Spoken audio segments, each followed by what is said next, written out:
பாகிஸ்தான் இப்பொழுது இன்னொரு தாக்குதலுக்கு ஆயத்த பணிகள் மேற்கொண்டு இருக்கிறார்கள். பேல்காம் போன்ற ஒரு தாக்குதலுக்கு, தீவிரவாத தாக்குதலுக்கு, அதற்கு அவர்கள் இஸ்புல் முஜாஹிதீனை உபயோகப்படுத்தக்கூடும். ஸோ இந்த தாக்குதலானது தசரா காலகட்டத்தில் செப்டம்பர் இருந்து அக்டோபர் மாதத்துக்குள், தீபாவளிக்கு முன் இது நடக்க வேண்டும் என்பது ஒரு பாகிஸ்தான் இராணுவத்தில். இப்போ ஆசிம் முனீரை ப்ரமோட் பண்ண முடியாது. ஆனால் ஆசிம் முனீருக்கு சாதகமாக இருக்கக்கூடிய சில இராணுவ அதிகாரிகள் இப்பொழுது திசை திருப்பும் விதமாக என்ன செய்ய முடியும்? இந்தியா மீது ஒரு தாக்குதலை ஏற்படுத்த முடியும். ஆட்சி மாற்றத்தை இந்தியாவில் எடுத்து கொண்டு வருவது அவர்களின் முயற்சியாக இருக்கிறது. அதில் பல முயற்சிகளில் ஒரு முயற்சி 198 விதமாக ஆட்சி மாற்றங்களை எடுத்துட்டு வர முடியும் என்பது சிஏஏவின் ஒரு புக் சொல்கிறது. அந்த 198 முறைகளில் இதுவும் ஒரு முறை.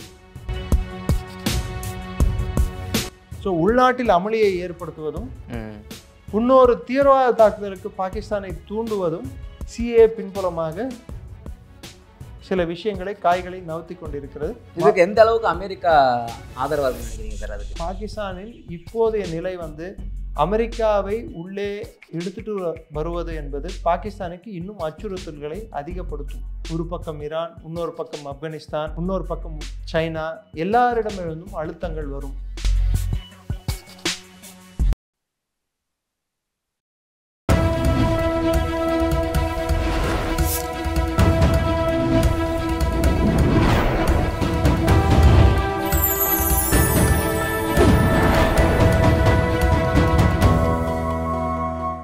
சேனல் 5 தமிழ் நேயர்களுக்கு வணக்கம். இந்த நேர்காணலில் நம்மோடு இணைந்திருப்பவர் டிஃபென்ஸ் அனாலிஸ்ட் திரு நிரஞ்சன் அவர்கள். வாருங்கள், அவரோடு பேசுவோம். சார் வணக்கம். ஜெயின் வணக்கம். சார், இந்தியாவின் பலத்த அடிக்கு பிறகு பாகிஸ்தான் அமைதியாகவே இருக்கிறது. முன்னீர் மட்டும் அப்பப்போ அமெரிக்காவில் போய் இருந்துக்கிட்டு இந்தியாவுக்கு எதிராக நான் ஏவுகணை தொடுப்பேன், அதை தொடுப்பேன்னு பேசிக்கிட்டு இருக்காரு. இப்போ அமைதியாக இருக்கும் இந்த சூழ்நிலையில் அது நம்ம ஊரில் சொல்லுவாங்கல்ல, பேசுகிறவனை கூட நம்பிடலாம், அந்த அமைதியாக நம்பக்கூடாது அப்படின்னு சொல்லிட்டு. இப்போ அமைதியாக இருக்கும் பட்சத்தில் ஐஎஸ்ஐ புதிய ஒரு முயற்சியை அதாவது சில செய்தித்தாள்களிலும் சில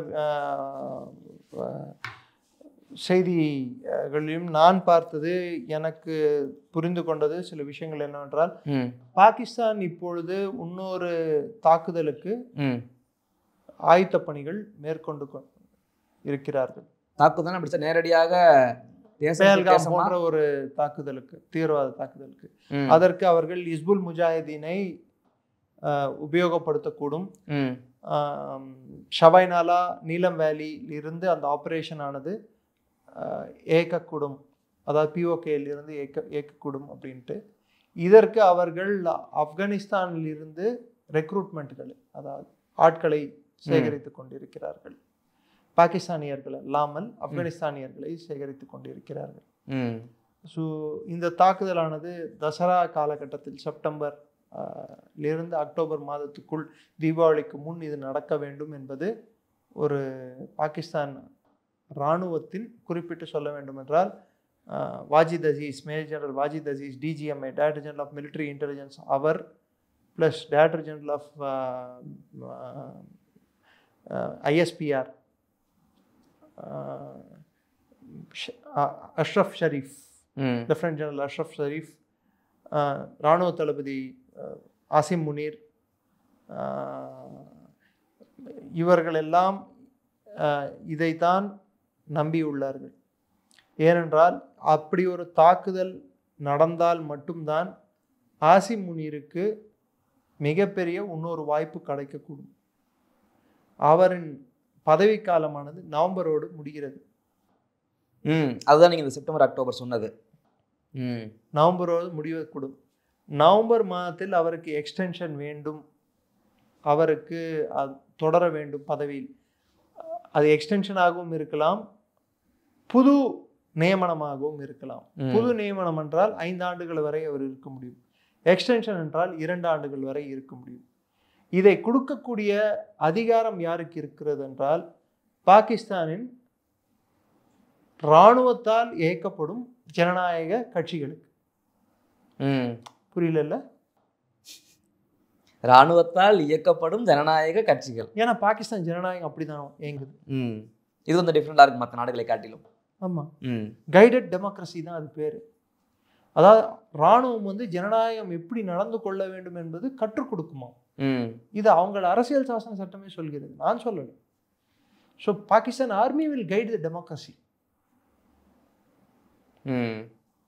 அப்படியே ஒரு இராணுவ கிளர்ச்சி ஏற்பட்டால் கூட அது ஜனநாயகத்துக்கு காப்பாற்றுவதற்காக ஏற்பட்ட கிளர்ச்சியாகத்தான் கருதப்படும். இது அவர்கள் சுப்ரீம் கோர்ட் சொன்னது தீர்ப்பாக. சரி சார், நீங்கள் சொன்னதில் 2 பாயிண்ட் எனக்கு வேணும் சார். ஒன்று, ஆப்கானிஸ்தான்லேருந்து ரெக்ரூட் பண்ணுறாங்க, ஆட்கள் எடுக்கிறாங்க அப்படின்னு ஒரு காரணம். ஏன்னா இதுக்கு முன்னாடி பாரத பிரதமர் பேசும்போது பிளாசிபிள் டினேபிலிட்டி, பாகிஸ்தான் இராணுவ வீரர்களாக இருந்தாலும் சரி, பாகிஸ்தானை சேர்ந்த நபர்களாக இருந்தாலும் சரி, பாகிஸ்தானை தான் நாங்கள் குறிவைப்போம் என்று. ஆமாம், இப்போ ஆப்கானிஸ்தான் சொல்லும் போது நாங்கள் இல்லை என்று சொல்வதற்கு அவர்களுக்கு ஒரு வாய்ப்பு கிடைக்கும். அதான் என்னுடைய கேள்வியாக இருக்குது. இப்படி தாக்குதல் நடத்தும் பதில் நம்ம யாரை போய் தாக்குதல் நடத்துறது? ரெண்டாவது, நமக்கும் தாலிபானுக்கும் ஒரு சுமூகமான உறவு ஏற்பட்டு கொண்டிருக்கிறது. தாலிபான் நமக்கு 2 பேஸ் விமான தளங்களை கொடுப்பதற்கு முன் வந்துள்ளது. நமக்கு ஃபைசாபாத் வக்கான் காரிடார் கிட்ட, இன்னொன்று அதாவது பாகிஸ்தான் பார்டர் கிட்டேயே 2 பேஸ் நம்மளுக்கு கொடுக்கறதாக. அந்த பேஸ் மாத்திரம் வந்துருச்சுன்னா பாகிஸ்தானை நாம் தாக்குவது இன்னும் இலகுவாக ஆகிடும். அது நடக்கக்கூடாது என்றால் ஆப்கானிஸ்தானியர்களே இந்தியாவுக்கு எதிரிகள் என்று காட்டினாலோ இல்லை அதற்கான ஒரு செயல்பாடு செய்தாலோ அப்பொழுது இந்தியாவுக்கும் ஆப்கானிஸ்தானுக்கும் உள்ள சச்சரவு அதிகரிக்கும் என்பது பாகிஸ்தானின் கண்ணோட்டமாக இருக்கிறது. அதனால்தான் அவர்கள் ஆப்கானிஸ்தானியர்களை இந்த ஒரு விஷயத்திற்காக ஆட்களை திரட்டுகிறார்கள். அவர்களுக்கு இராணுவ பயிற்சியும் அளித்து கொண்டிருக்கிறார்கள். இந்த தாக்குதலானது செப்டம்பர் இறுதியிலும் அக்டோபர் தீபாவளிக்கு முன்னும் நடத்துவதற்கான சாத்தியம் உள்ளது. எது நடந்தாலும் எப்படி நடந்தாலும் அவர்கள் பிஓகேயில் இருந்தான் வர முடியுமே தவிர்த்து ஆப்கானிஸ்தானில் இருந்து வர முடியாது. ஸோ அதனால் இந்திய அரசாங்க நிலைப்பாடு எப்படி இருக்கும் என்றால், உன் மண்ணில் இருந்து வந்ததால், உன் கட்டுப்பாட்டில் இருந்த மண்ணில் இருந்து வந்ததால், உன் மண் என்றால் பாகிஸ்தான், உன் கட்டுப்பாட்டில் இருக்கும் மண் என்றால் அது பாகிஸ்தான் ஆக்குபைடு ஜம்மு அண்ட் காஷ்மீர் பிஓஜேகே, அதில் இருந்து வந்ததால் அது நீ செய்ததாகத்தான் கருதப்படும். அப்பையும் உன்னை தான் அடிப்பேன். ஆக மொத்தம் பாகிஸ்தானுக்கு அடி நிச்சயம். அப்படி பாகிஸ்தானுக்கு இது மாதிரி ஒரு சூழ்நிலை இக்கட்டை ஏற்படுத்தினால் ஆசிம் முனீருக்கு 2 விதத்தில் லாபம். பாகிஸ்தானின் உள்நாட்டு பிரச்சனை அதிகரிக்கும். அங்கே இருக்கும் அரசியல் தலைவர்கள் பாகிஸ்தானின் இறையாண்மையை காப்பாற்ற தவறிவிட்டார்கள் என்ற ஒரு கண்ணோட்டம் மக்களிடையே பிறக்கும். அதை காப்பாற்றுவதற்காக என்ன தியாகமும் செய்யக்கூடிய ஒரே ஒரு அமைப்பு இராணுவ அமைப்பு என்று உலகத்திற்கு காட்ட முடியும். இதையே மேற்கோள் காட்டி ஆசிம் முனீர் இன்னொரு 5 ஆண்டுகளுக்கு எக்ஸ்டென்ஷன் வாங்க முடியும். குறைந்தது 2 ஆண்டுகளுக்காவது வாங்க முடியும். ஆனால் அதற்கு முன் பாகிஸ்தான் முந்தா நேற்று கடந்த 3 நாட்கள் முன்னாடி இஷாக் தர் அவரின் வெளியுறவுத்துறை அமைச்சர் அவர் தெரிவித்த ஒரு கருத்து, அது சச்சரவு கருத்து. அந்த கருத்து என்னவென்றால், அமெரிக்காவின் பேச்சுக்கு இணங்க நாங்கள் ஒன்றும் போர் நிறுத்தத்துக்கு ஒற்றுக்கொள்ளவில்லை, 2 பக்கம் சேதம் அதிகமாக இருக்கிறது என்று எங்கள் டிஜிஎம்ஓக்கள் 2 பேரும் பேசிக்கொண்டதுக்கு இணங்க நாங்கள் போர் நிறுத்தத்தை ஒற்றுக்கொண்டோம், 3வது நாடு தலையீடு இதில் எதுவும் இல்லை அப்படின்றார். அப்போ ட்ரம்ப் சொன்னது பொய்யாகிவிட்டது, இந்தியா சொன்னது உண்மையாகிவிட்டது. பார்ஷியலா 2 பேருக்கு சேதம் இல்லை, உனக்கு தான் சேதம் அதிகம், கீழே விழுந்தாலும் மீசையில மண்ணோட்டலன்னு பேசிட்டேன், ஆனா உண்மையை பேசிட்டேன். இதனால் 3வது சேதம் யாருக்குடா என்றால் ஆசிம் முனீருக்கு. என்றால் ஆசிம் முனீர் அமெரிக்காவுடன் ரொம்ப நட்பு பாராட்டி கொண்டிருந்தார். இப்போ ஆசிம் முனீரை பிடித்தவர்கள் கேட்பாருங்கல்ல, எதை நம்பிடா நீ மந்திரியே இது மாதிரி சொல்லிட்டு இருக்கேன், நீ என்னடான்னா எங்கள் நாட்டில் எனக்கு அடுத்து நான் தான் நீ சொல்லிட்டு இருக்க, உனக்கு பொசிஷன் கொடுப்பாங்களா கொடுக்க மாட்டாங்களான்னு சொல்லி கேட்டிருக்காங்க. 2வது, அவர்கள் இம்ரான்கானை விடுவிக்க வேண்டும் என்று ஆசிம் முனீர் மீது அழுத்தம் கொடுத்துள்ளார்கள் ட்ரம்ப் அரசாங்கம். ஆசிம் முனீருக்கு விருப்பம் இருக்கலாம், இல்லாமலும் இருக்கலாம். ஆனால் பிரச்சனை என்றால் இம்ரான்கான் வெளியே வந்தால் யாருக்கு மிகப்பெரிய அச்சுறுத்தல், ஆசிம் முனீருக்கா இல்லை ஷாபாஸ் ஷெரீப், நவாஸ் ஷெரீப், இல்லை ஆசிஃப் அலி ஜர்தாரிக்கா? இப்ப இருக்கும் ஆட்சியாளர்களுக்கு தானே. ஆமா. ஸோ அவர்கள் ஆசிம் முனீர் அது மாதிரி ஒரு ஸ்டெப் எடுக்கக்கூடாதுன்னு அவங்க என்ன பண்ணுவாங்க, ஆசிம் முனீரை அடுத்த கட்டத்துக்கு எடுத்து செல்லாமல் அவருக்கு எக்ஸ்டென்ஷன் கொடுக்காமல் டிலே பண்ண பார்ப்பாங்க. இது நடுவில் டிஜிஐஎஸ்ஐயும் மற்ற தலைமை பொறுப்பில் இருக்கக்கூடிய சீனியர் மோஸ்ட் ஜெனரல்களாக இருக்கக்கூடிய லெப்டினன்ட் ஜெனரல், கோர் கமாண்டர்கள் மற்ற 2 பேரும் அவர்களும் நாங்கள் இராணுவ தளபதிகளுக்கு நாங்கள் அருகதை இருப்பவர்கள், எங்களையும் நீங்கள் கருத வேண்டும் என்று சொல்லி. கண்டிப்பா. இப்ப தமிழ்நாடு டிஜிபி பிரச்சனை ஓடிட்டு இருக்குல்ல, அதே மாதிரிதான். நாடு கிடக்குது நாடு, அப்புறம் முதல்ல எங்களுக்கு கொடுங்க அப்படின்ற மாதிரி. அங்க ஒரு இராணுவத்துக்குள்ளேயே ஒரு குட்டி அரசியல். ஏன்னா ஆசிம் முனீர் பேட்ச்மெண்ட் எல்லாம் ரிட்டையர் ஆயிட்டாங்க. அடுத்த பேட்ச் தானே இப்ப இருக்கிறாங்க. அடுத்த பேட்சுக்கு ஆசிம் முனீருக்கு என்ன சம்பந்தம் இருக்கு? நீ எத்தனை நாள் நீ அதே பதவியில் உட்காந்துட்டு இருப்ப? ஏன் நான் போர்ச்சுகல்ல வீடு வாங்க வேணாமா? நான் லண்டன் போக வேணாமா? ஆஸ்திரேலியாவில் போயிட்டு இடம் வாங்க வேணாமா? துபாயை சுற்றி பார்க்க வேணாமா? என் பையன் பொண்ணு மருமகன் எல்லார் பேர்லேயும் ஒரு 300-500 கோடி சொத்து சேர்க்க வேணாமா? ஏன் நீங்கள் மட்டும்தான் சேர்க்கணுமா? எனக்கு ஒரு 10 ஏக்கரா 4G ஃபவுண்டேஷன் கீழே இடம் வாங்கிட்டு அதை நான் பிளாட் டெவலப்மெண்ட் கொடுத்து நான் ஒரு பல கோடி சம்பாதிக்க கூடாதா? ஏன் ஆசிம் முனீர் மட்டும்தான் சம்பாதிச்சது பத்தலையா? எனக்கு சான்ஸ் கொடு. நான் உன்னை நான் பிரதமரை நான் காப்பாத்துறேன், இம்ரான்கானை நான் வெளியே விடாம பாத்துக்கிறேன், ஆசிம் முனீரை நம்ப முடியாது, என்ன நம்பு அப்படின்றாங்க அவங்க. இப்ப ஆசிம் முனீரை ப்ரமோட் பண்ண முடியாது. ஆனால் ஆசிம் முனீருக்கு சாதகமாக இருக்கக்கூடிய சில இராணுவ அதிகாரிகள் இப்பொழுது திசை திருப்பும் விதமாக என்ன செய்ய முடியும்? இந்தியா மீது ஒரு தாக்குதலை ஏற்படுத்த முடியும். அந்த தாக்குதலானது ஏற்படுத்தினால் என்னென்ன உள்நாட்டில் என்ன நடக்கும்? ஆசிம் முனீரின் அதிகாரம் இன்னும் வலுவடையும். 1. 2வது, அமெரிக்காவுக்கு தலையிடுவதற்கான ஒரு சந்தர்ப்பம் கிடைக்கும். 2. 3, இந்தியாவோட உளவு அமைப்புகளும் இந்தியாவோட பாதுகாப்பு அமைப்பும் இதை தவிர்க்க முடியவில்லை என்ற ஒரு அவப்பேர் இந்தியாவுக்குள் இந்த அரசுக்கு ஏற்படும். இதனால் எதிர்க்கட்சிகள் இந்த அரசை சாடுவதற்கும் இந்த அரசின் போக்கை செயலிழக்க செய்வதற்கும் ஒரு சான்ஸ் கிடைக்கும். இது எல்லாம் நடப்பதற்கு சிஏஏ பின்புலமாக இருந்து அவர்கள் வேலை செய்கிறார்கள். ஆட்சி மாற்றத்தை இந்தியாவில் எடுத்து கொண்டு வருவது அவர்களின் முயற்சியாக இருக்கிறது. அதில் பல முயற்சிகளில் ஒரு முயற்சி 198 விதமாக ஆட்சி மாற்றங்களை எடுத்துட்டு வர முடியும் என்பது சிஏஏவின் ஒரு புக் சொல்கிறது. அந்த 198 முறைகளில் இதுவும் ஒரு முறை, முறையாக இருக்கும் போலயே செயல்முறை. இப்ப பீகாரில் நடப்பதும் அதுவும் ஒரு செயல்முறை. ஜனநாயக ரீதியாக 1 வருடம் முன்னாடி நடந்து முடிந்த தேர்தலில் அதிகாரப்பூர்வமான ஒரு எதிர்கட்சி 99 சீட்டுகள் வாங்கிய கட்சி இன்று அந்த தேர்தல் செல்லாது, நாங்கள் ஒத்துக்கொள்ள மாட்டோம் என்றால் 240 செல்லாது என்றால் 99 செல்லாது அல்லவா? அதை விட 99 ரைட்டு, 240 ராங்கா? ஸோ இதெல்லாம் இந்த டெம்ப்ளேட், இந்த ஸ்டாண்டர்ட் டெம்ப்ளேட் வெளிநாட்டில் இருந்து இவர்கள் அப்படியே விலைக்கு வாங்கி உள்ளார்கள். இது சிஏஓட டெம்ப்ளேட் தான்.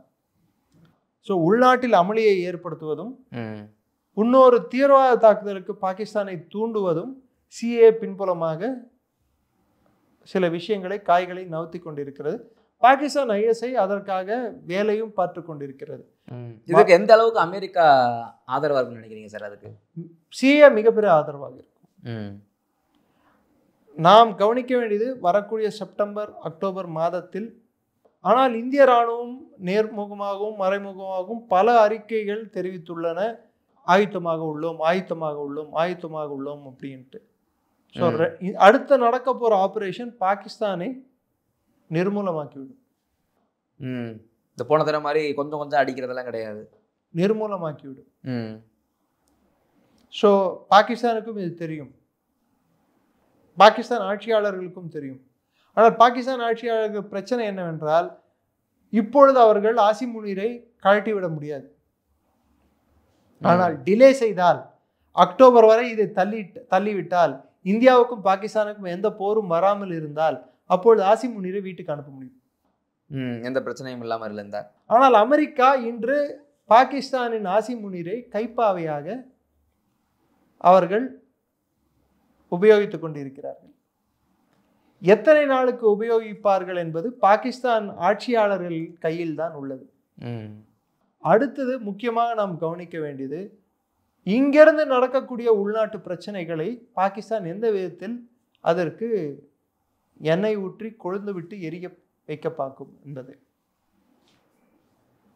அது பெங்கால் தேர்தலாகட்டும், பீகார் தேர்தலாகட்டும், வரக்கூடிய காலங்களில் அக்டோபர் மாதம் முதல் தேர்தல் கடைசியா ஏப்ரல் மாதம் வரைக்கும் இருக்குன்னு நினைக்கிறேன். முக்கியமான மாநில தேர்தல்கள் எனக்கு தெரிஞ்சு 240 சீட்டு கொண்ட மாநிலங்கள் 3 மாநிலங்கள் தேர்தலை சந்திக்க போகின்றன 6 மாத காலகட்டத்துக்குள். ஒன்று பீகார், அடுத்து வெஸ்ட் பெங்கால், அதே சமயத்தில் தமிழ்நாடும். ஆமாம், ஒரு 7-8 மாதம் தான். எல்லாமே ஒரு 6-7 மாதத்துக்குள்ளேயே எல்லாமே தேர்தலை சந்திக்க நேரிடும். எல்லாமே 40 எம்பி சீட் கொண்ட மாநிலங்கள், 220க்கும் மேற்பட்ட தொகுதிகள் கொண்ட மாநிலங்கள். பெங்கால்னா 280, நம்ம தமிழ்நாடு 234, பீகார் வந்து 224 என்னன்னு நினைக்கிறேன். ஸோ எல்லா மாநிலமே 200+ சீட்ஸ், 220+ சீட்ஸ் என்னும்போது பெரிய மாநிலங்கள், சின்ன மாநிலங்கள் இல்லை, மக்கள் தொகையிலையும் பெரிய மாநிலங்கள். எம்பி கணக்கு பண்ணும்போது 120 சாலிடா வருது. எம்பியே 120 எம்பி மேலே போயிடுது. ஆமாம். ஸோ இந்த மாநிலங்களில் மத கலவரங்கள், இந்த எலெக்ஷன் ஒட்டி ஒரு குறிப்பிட்ட சமூகத்துக்கு வாக்காளர் இது கிடைக்கவில்லை என்று இந்த பிரச்சனையை பெரிதாக்குவது, இது இந்திய ஜனநாயகத்தையே ஒரு கேள்விக்குறியாக்கும் செயல்களில் சில இதை ஈடுபடுத்துவது, உள்நாட்டு கலவரத்தை இதை ஏற்படுத்தும் வண்ணம் இது செயல்படும். இதுதான் சிஏஏவோட டெக்னிக். சார், இவ்வளவு நம்ம தாக்குதல் பற்றி பேசும்போது இந்தியாவின் தற்காப்பு ஆயுதம் சுதர்சனா சக்கரம், அது பாகிஸ்தானுக்கே தெரியும். நம்ம தேவையில்லாமல் ஏதாவது பண்ணோண்டான்னா அவனை நம்ம அடிக்க முடியாது. ஏன்னா இது வரைக்கும் நம்ம வச்சுருந்த ஆயுதங்களின் டைப் வேற. இன்னைக்கு அயன் டோமு, கோல்டன் டோமு, அது எல்லாத்தையும் மிஞ்சி போயிட்டு இருக்கு சுதர்ஷன் சக்ரா. துர்கா சக்தின்னு சொல்லிட்டு லேசர் கைடட் கன்னு வேற இன்ட்ரடியூஸ் பண்ணிட்டோம். அது இல்லாமல் விண்கலத்தில், ஸ்பேஸில் அங்கே எடுத்துகிட்டு போயிட்டு சேட்டலைட்டில் நம்ம மெசேஜை வைக்க போகிறோம்.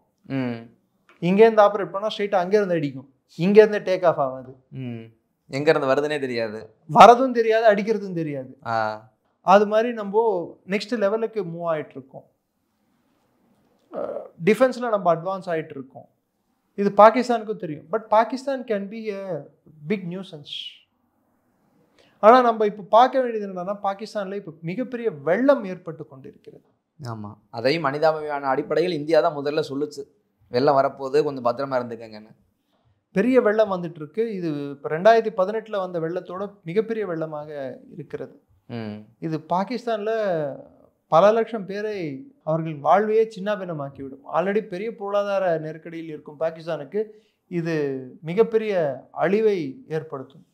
இந்த சூழ்நிலையில் பாகிஸ்தான் வந்து இந்தியா மீது ஒரு திசை திருப்பதற்காக இந்தியா மீது ஒரு பிரச்சனை கொண்டு வருவார்கள் என்பது ஒரு நம்பிக்கை. எப்பெல்லாம் உள்நாட்டில் அவங்க இராணுவத்துக்கும் அவங்க அரசாங்கத்துக்கும் அந்த மதிப்பு குறையுதோ அப்போ அவங்க நாடுற ஒரே ஒரு சஞ்சீவினி மருந்து எதிரானா இந்தியா மீது ஒரு எதிர்ப்பு, இந்தியா மீது ஒரு போர், இந்தியா மீது ஒரு தாக்குதல். இவன் வந்து ஏதாவது ஒன்று பண்ணிட்டு போயிடுவான், திருப்பி நம்ம அடிக்க வந்தா ஐயோ என்ன அடிக்கிறான் லவோதிபோன்னு கத்துறது.